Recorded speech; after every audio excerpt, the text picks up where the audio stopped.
In the darkest and most uncertain months of 1942, when the Second World War hung in a fragile balance, the United States found itself thrust suddenly into a global conflict for which it was not yet prepared.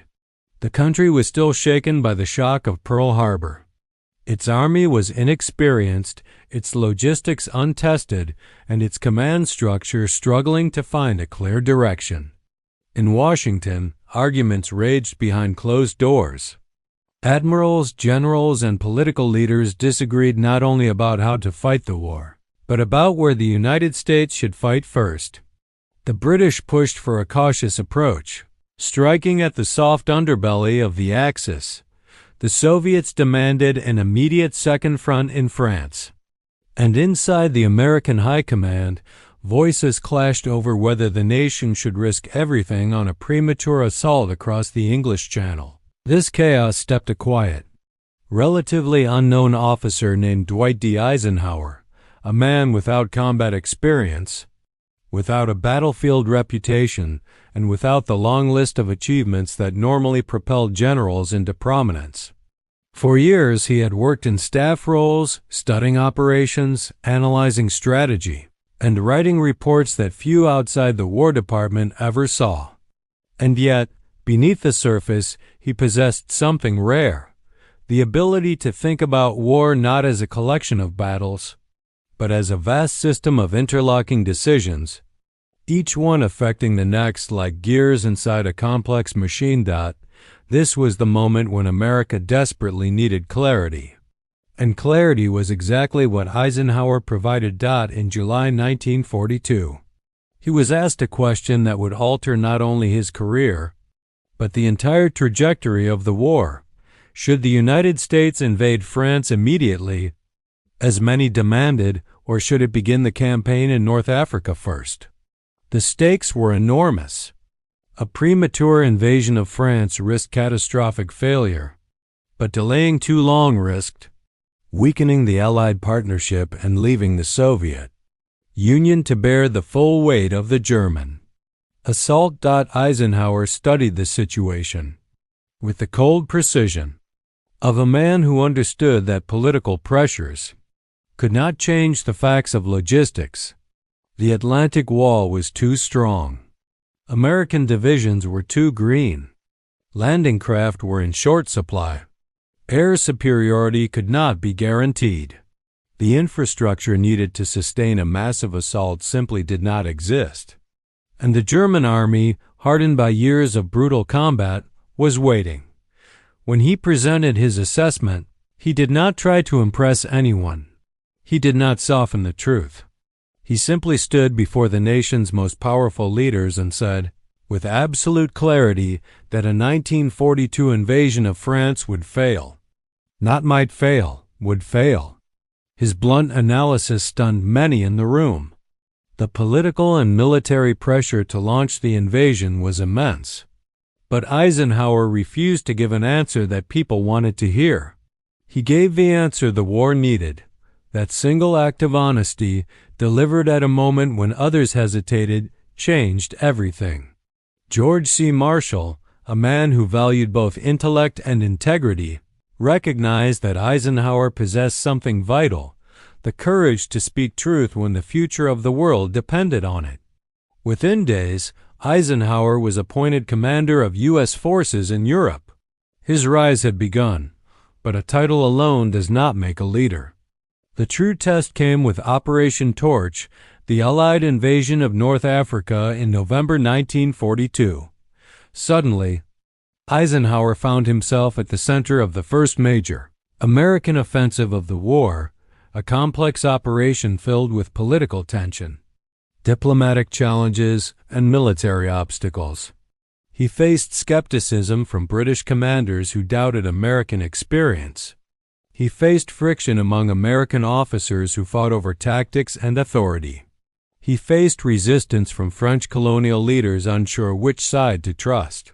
And beyond all that, he faced the brutal efficiency of the German Afrika Korps, led by the legendary General Erwin Rommel. The early stages were disastrous. At Kasserine Pass, American forces were shattered by a smaller, more experienced German opponent. Soldiers were killed, captured, or forced into chaotic retreat. Doubts swirled in both London and Washington. Had the United States moved too quickly? Was Eisenhower in over his head? Could this quiet staff officer handle the unforgiving reality of modern war? Eisenhower responded not with anger or denial, but with decisive adaptation. He reorganized command structures, removed ineffective generals, strengthened cooperation with the British, and rebuilt American forces into a hardened, cohesive army. He listened, learned, adjusted, and moved forward. Where others clung to pride, he embraced change. And slowly, the Allied armies transformed from inexperienced formations into a battle-ready force capable of challenging the Wehrmacht. Head-on by the end of the North African campaign, Eisenhower's leadership was undeniable. He had not only helped secure the first major Allied victory on land, but he had also proven he could unify clashing personalities, manage international tensions, and maintain cohesion in the world's most complex military coalition. His calm discipline, strategic vision, and quiet strength began to set him apart from every other commander in the war. And yet, all of it, Sicily, Italy, the build-up in England, the command of Operation Overlord, the responsibility for D-Day, the liberation of Europe, the defeat of Nazi Germany, all of it traced back to that single moment in 1942. Because in that moment, Eisenhower chose truth over ambition. He put logic above pressure. He placed the success of the war before his own career. And in doing so, he revealed the quality that would define him for the rest of his life, an unwavering ability to make the right decision, even when the world demanded the wrong one.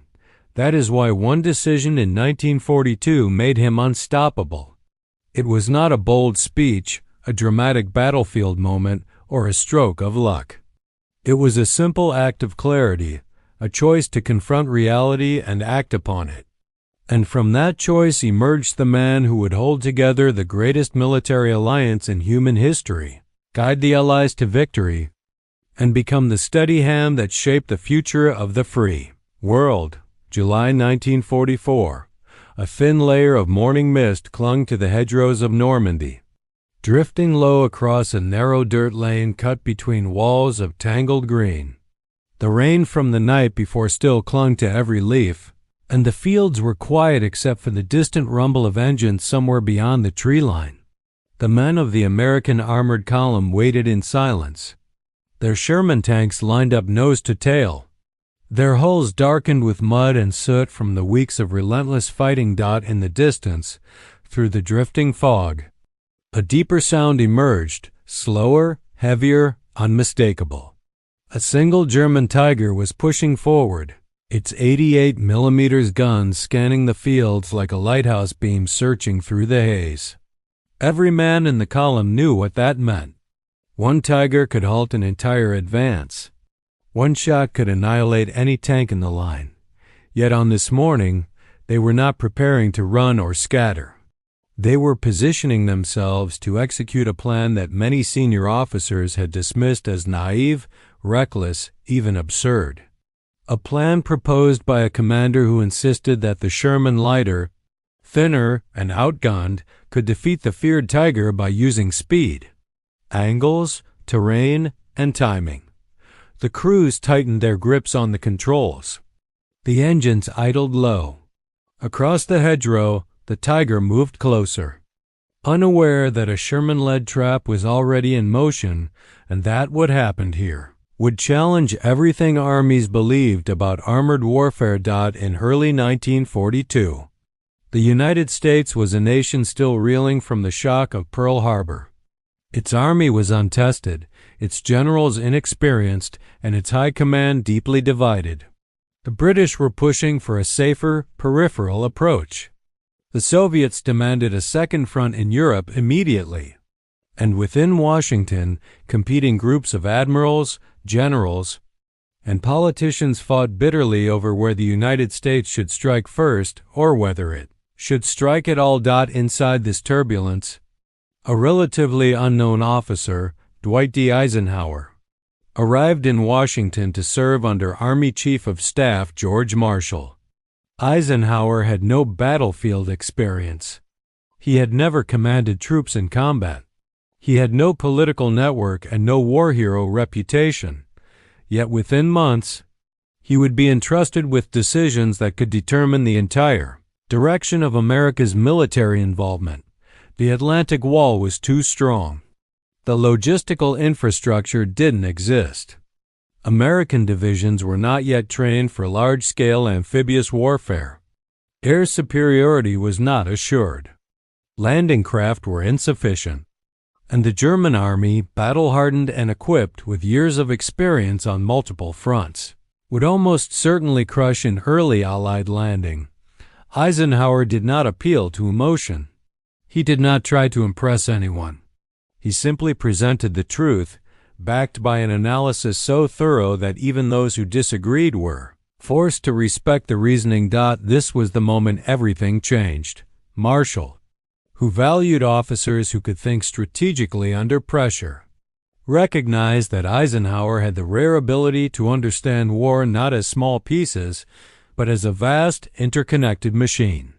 Within days, Eisenhower was appointed commander of U.S. forces in Europe. His rise from obscure staff officer to the leader of all Allied military operations in Europe had begun.